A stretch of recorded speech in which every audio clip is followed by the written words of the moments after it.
હવે જુઓ master mind સકંજામાં।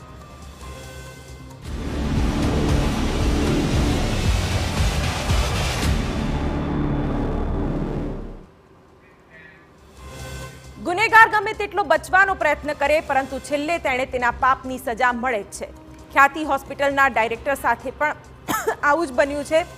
Kartik પટેલને એમ હતું કે નિર્દોષોને મોતને ઘાટ ઉતારી તે એશો આરામની જિંદગી જીવી જશે, પરંતુ બરાબર 65 દિવસ બાદ પોલીસે તેને દબોચી લીધો છે।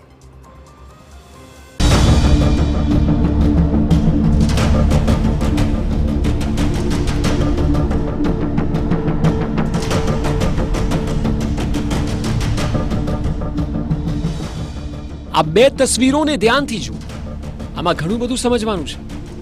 એકમાં ખ્યાતિના ડાયરેક્ટર કાર્તિક પટેલની એશો આરામની જિંદગી જોવા મળી રહી છે અને બીજામાં તે આરોપી તરીકે કાન પકડીને બેઠો છે। પહેલા ફોટોમાં જુઓ તેનો ઠાઠ અને બીજામાં જુઓ લાચારી।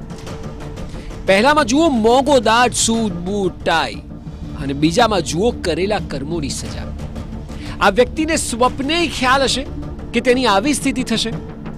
65 દિવસ પહેલા તો અમદાવાદની મોટી હોસ્પિટલ કહી શકાય તેવી ખ્યાતિ હોસ્પિટલના ડાયરેક્ટર તરીકેનો વટ હતો અને આજે બે કાન પકડીને સોરી કહી રહ્યો છે, પણ તેને અંદાજ નથી કે તેના પર લાગેલા આરોપ માટે એક સોરી પૂરતું નથી। અત્યાર સુધી આખા કેસને લઈને 8 જેટલા આરોપીઓ ઝડપાયા છે, જ્યારે કે આ એક જ બાકી હતું। પરંતુ જ્યારે ઘટના ઘટી ત્યારે તે ઓસ્ટ્રેલિયામાં વેકેશન ભોગવી રહ્યો હતો અને બાદમાં ત્યાંથી ન્યુઝીલેન્ડ અને ત્યારબાદ દુબઈ ગયો। 65 દિવસના અંતે તે અમદાવાદ પત્નીની સારવાર અર્થે આવ્યો અને જેવો એરપોર્ટથી બહાર આવ્યો કે સિવિલ ડ્રેસમાં પોલીસની ટીમ ઊભી જ હતી।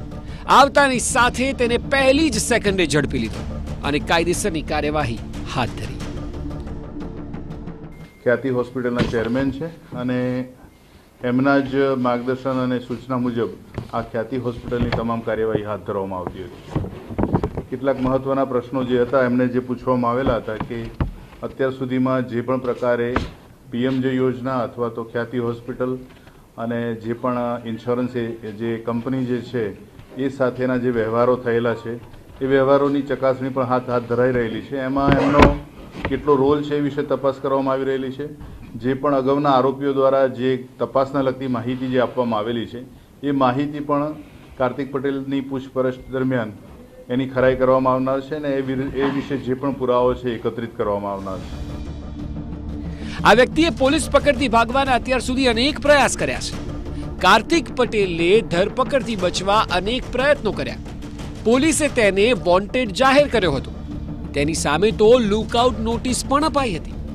કાર્તિકે અમદાવાદ ગ્રામ્ય સેશન્સ કોર્ટમાં આગોતરા જામીન અરજી પણ કરી હતી, જો કે કોર્ટે તેને માન્ય ન રાખી અને એટલે તેના દ્વારા પ્રયત્નો ખૂબ થયા કે ધરપકડથી બચી જવાય તો સારું, પરંતુ ગુનો એટલો મોટો છે કે અંતે પોલીસ હવાલે થઈ ગયો। જ્યારે તે એરપોર્ટથી બહાર આવ્યો ત્યારે પત્નીની મેડિકલ સારવાર માટે અમદાવાદ આવ્યો હોવાની વાત કરી। કાર્તિકની પત્ની પણ વ્હીલચેરમાં બેસીને એરપોર્ટ આવી હતી, જો કે હવે પોલીસ એ પણ તપાસ કરશે કે ખરેખર પત્નીને મેડિકલ સારવારની જરૂર હતી કે નહીં। કાર્તિકની પત્નીના મેડિકલ રિપોર્ટ પણ પોલીસ ચકાસશે। કાર્તિકની પૂછપરછમાં અનેક નવા ખુલાસા થઈ શકે છે।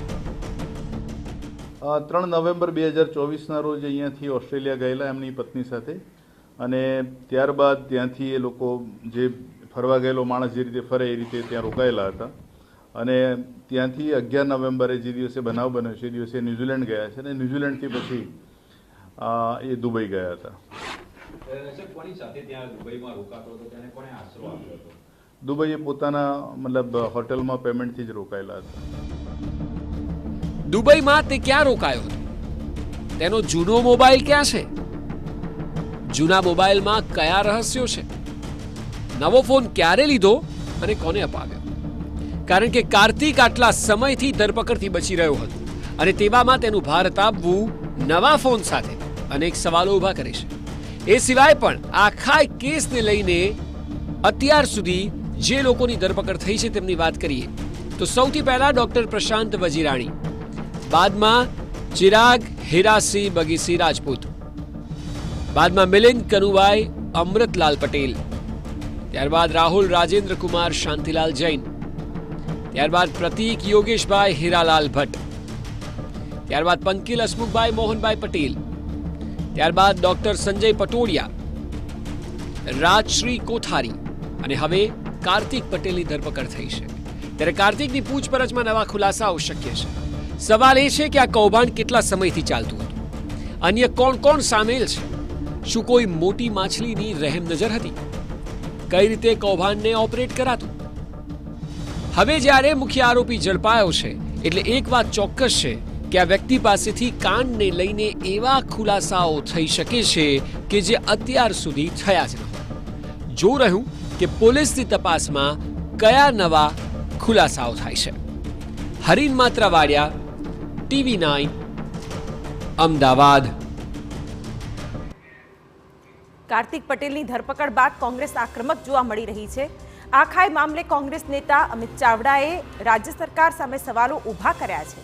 તેઓ દ્વારા એક્સ પર પોસ્ટ મૂકીને સવાલ પૂછવામાં આવ્યો કે ખ્યાતિકાંડના આરોપી કાર્તિક પટેલનો વરઘોડો નીકળશે. જે પ્રકારે પાયલ ગોટીનો વરઘોડો નીકળ્યો, શું તે મુજબ કાર્તિક પટેલનો વરઘોડો નીકાળાશે? તેઓએ આ પોસ્ટમાં વડાપ્રધાન, મુખ્યપ્રધાનને પણ ટેગ કર્યા છે.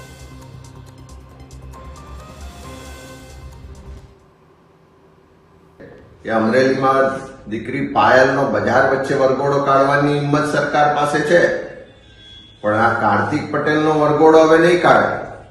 ભાજપનો ખેસ નાખેલો કોઈ બળાત્કારી પકડાય, કોઈ ડ્રગ્સનો પેડલર પકડાય, કે સુરતના જમીન કૌભાંડના જે આરોપીઓ છે કે બીજેડ કાંડના જે જવાબદાર આરોપીઓ હતા એમના વરઘોડા આજ દિન સુધી ના નીકળ્યા. તો આમ તો ખ્યાતિકાંડ ક્યારેય ન ભૂલાય એવો ચર્ચાસ્પદ કિસ્સો છે, પણ છતાં પણ આજે કાર્તિક પટેલની ધરપકડ બાદ આખો ઘટનાક્રમ શું હતો એ પણ તમને તાજો કરાવી દઈએ. બિગ વોલ પર ગ્રાફિક્સથી આપણે દર્શાવી દઈએ. ખ્યાતિકાંડનો ઘટનાક્રમ 10 નવેમ્બર 2024નો એ ગોજારો દિવસ કે જ્યારે કડીના બોરીસણા ગામે એક કેમ્પ યોજાયો હતો અને એ કેમ્પમાં આવનાર લોકોને રીતસર ભ્રમિત કરવામાં આવ્યા. 82 લોકોએ કેમ્પમાં ભાગ લીધો અને ત્યાર પછી શું કહેવામાં આવ્યું અને ખ્યાતિ હોસ્પિટલ ખાતે તેમને કેવી રીતે લાવવામાં આવ્યા તે પણ એક રસપ્રદ વિષય રહ્યો. 19 દર્દીઓને વધુ સારવાર અને રિપોર્ટનું કહીને અમદાવાદ લાવવામાં આવ્યા. જી હા, કોઈને નાની એવી પણ સમસ્યા હોય તો તેઓને ગંભીર બીમારી છે તેમ કહીને ખ્યાતિ હોસ્પિટલમાં લાવવામાં આવ્યા. 19 દર્દીઓની એન્જિયોગ્રાફી કરવામાં આવી, એ પણ ખોટી રીતે. જે આખી ઘટનામાં સૌથી ગંભીર મુદ્દો છે, 7 દર્દીની એન્જિયોપ્લાસ્ટી કરી અને સ્ટેન્ટ મૂકવામાં આવ્યા અને જે સ્ટેન્ટની જરૂર જ નથી, જે સારવારની જરૂર જ નથી, એ સારવાર આ દર્દીઓને આપવામાં આવી અને 7 દર્દીઓને તો એન્જિયોપ્લાસ્ટી કરી સ્ટેન્ટ મૂકવામાં આવ્યા. દર્દીઓને તેનું ધ્યાન પણ ન હતું. 11 નવેમ્બર 2024ના દિવસે આ ઘટના બની હતી જ્યારે એન્જિયોપ્લાસ્ટી કરવામાં આવી અને ખોટી રીતે દર્દીઓને ગેરમાર્ગે દોરવામાં આવ્યા. સ્ટેન્ટ મૂક્યા બાદ 2 દર્દીઓના મોત પણ નિપજ્યા છે અને ત્યાર પછી આ આખા મુદ્દાએ વધુ ગંભીરતાનું સ્વરૂપ ધારણ કર્યું. 12 નવેમ્બરે TV9ને અહેવાલ રજૂ કરતા ખ્યાતિકાંડનો પર્દાફાશ થયો. જી હા, જે રીતે TV9એ સતત આ ખબર બતાવી છે અને આ અહેવાલ બાદ પણ ઘણી ગતિવિધિઓ તેજ થઈ હતી. 12 નવેમ્બરે TV9ના અહેવાલ બાદ તંત્ર એક્શનમાં આવ્યું અને જ્યાં પણ સરકારી યોજનાઓના નામે દર્દીઓને ભ્રમિત કરવામાં આવે છે એવી હોસ્પિટલોની તપાસ પણ કરવામાં આવી અને તેમની સામે પણ પગલાં ભરવામાં આવ્યા. 13 નવેમ્બર સરકાર દ્વારા ફરિયાદ દાખલ કરવામાં આવી. સરકાર પણ એક્શનમાં આવી આ અહેવાલ બાદ કે કંઈક ગેરરીતિ થઈ છે, કંઈક ખોટું થયું છે અને જે પીડિતો છે તેના માટે સરકારે એક્શન લીધા. ઓપરેશન કરનાર ડોક્ટર પ્રશાંત વજીરાણીની ધરપકડ કરાઈ. 13 નવેમ્બરની આ ઘટના છે. 13 નવેમ્બરે વજીરાણીની ધરપકડ થઈ. 18 નવેમ્બરે ખ્યાતિકાંડનો કેસ ક્રાઇમ બ્રાન્ચને સોંપવામાં આવ્યો અને ત્યાર પછી જે ખુલાસા થયા છે તે પણ ખૂબ જ ચોંકાવનારા રહ્યા છે. 26 નવેમ્બર 2024ના રોજ મુખ્ય આરોપી ચિરાગ રાજપૂત ખેડાના ફાર્મ હાઉસમાંથી ઝડપાયો હતો અને તેની પણ ધરપકડ કરવામાં આવી હતી. જો કે કાર્તિક પટેલ ક્યાં છે તેને લઈને ત્યારે પણ પ્રશ્નો હતા.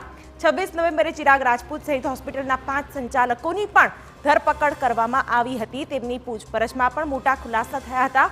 મુખ્ય આરોપીમાંથી એક ડોક્ટર સંજય પટોડિયાની પણ ધરપકડ કરવામાં આવી. 4 ડિસેમ્બરે 2024ના દિવસે આ ઘટના બની અને ડોક્ટર સંજય પટોડિયાની પણ ધરપકડ થઈ. 14 ડિસેમ્બરે હોસ્પિટલમાં ભાગીદાર રાજશ્રી કોઠારીની પણ ધરપકડ કરાઈ છે અને એનું શી ભૂમિકા હતી, કઈ રીતે તેની ભાગીદારી નક્કી કરવામાં આવી હતી, તેના પણ ઘટસ્ફોટ થયા હતા. 17 ડિસેમ્બર હોસ્પિટલના માલિક અને મુખ્ય આરોપી કાર્તિક પટેલની ધરપકડ કરવામાં આવી અને આ આખી ઘટનામાં જે માસ્ટર માઇન્ડ છે તેની ધરપકડ કરવામાં આવી છે અને હોસ્પિટલના માલિકની પણ હવે ધરપકડ થઈ છે, જેને લઈને હવે અન્ય ખુલાસા થાય તેવી પણ શક્યતાઓ